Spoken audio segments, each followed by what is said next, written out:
Welcome to Guide Guru. We hope this video helps. You start right now by removing any case and screen protector, because pressure or trapped debris is often the cause.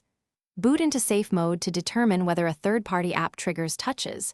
If ghosting stops, an app is the culprit.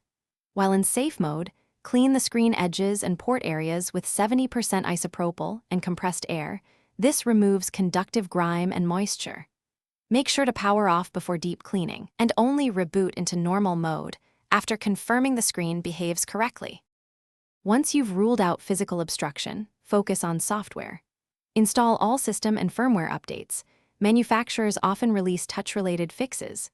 If the issue began after an app install, reset app preferences or uninstall recent apps sequentially to isolate the offender. Use developer options tools like Show Taps or touch visualizers to map phantom input while you reproduce the problem. That helps confirm whether software or hardware drives it. If calibration tools exist for your vendor, run them now to realign digitizer responsiveness. If software steps fail, confirm hardware damage. Connect an external display or USB-C mouse to verify touch digitizer versus system input. Backup data and perform a factory reset only as a last software attempt. This rules out deep firmware corruption. If ghost touches persist afterward, check warranty and contact the manufacturer for a digitizer replacement or authorized repair.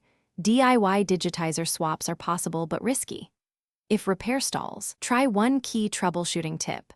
Warm the phone slightly with body heat or a hairdryer on low to evaporate hidden moisture, then retest. Thanks for watching. Consider subscribing if we helped you today.